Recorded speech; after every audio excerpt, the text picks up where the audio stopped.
एक समय की बात है, कैलाश पर्वत पर भगवान शिव और माता पार्वती का निवास था।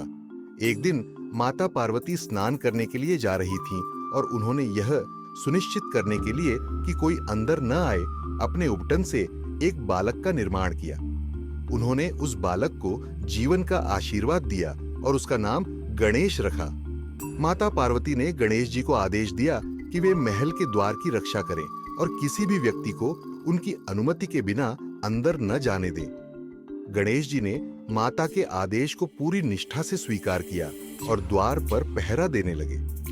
तभी भगवान शिव वहां पहुंचे और माता पार्वती से मिलने के लिए महल के अंदर प्रवेश करना चाहा।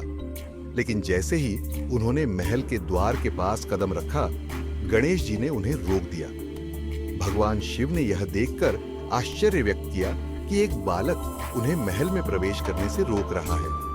शिव जी ने विनम्रता से गणेश जी को समझाने की कोशिश की कि वे माता पार्वती के पति हैं और उन्हें अंदर जाने दिया जाए। लेकिन गणेश जी अपनी माता के आदेश का पालन करते हुए अपने स्थान से टस से मस नहीं हुए।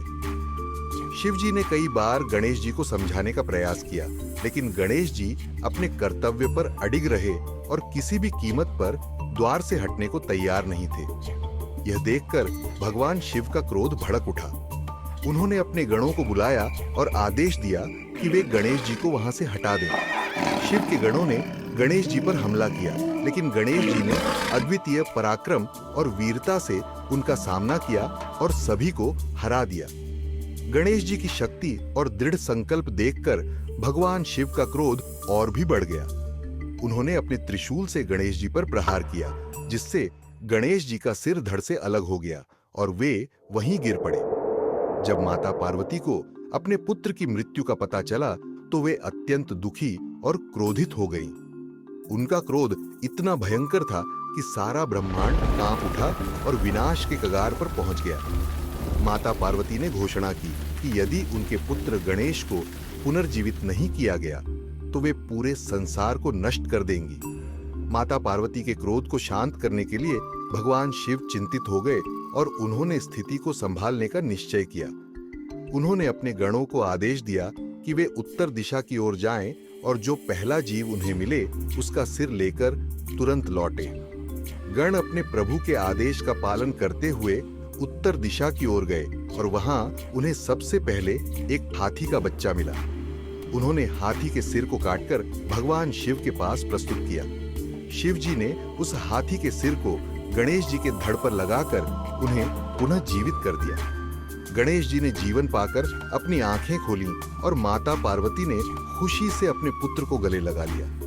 भगवान शिव ने गणेश जी को आशीर्वाद देते हुए कहा, आज से तुम सभी देवताओं में सबसे पूजनीय होगे।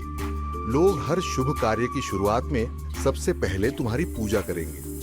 तुम सभी विघ्नों का नाश करने वाले देवता कहलाओगे और लोग तुम्हें विघ्नहर्ता के नाम से पूजेंगे।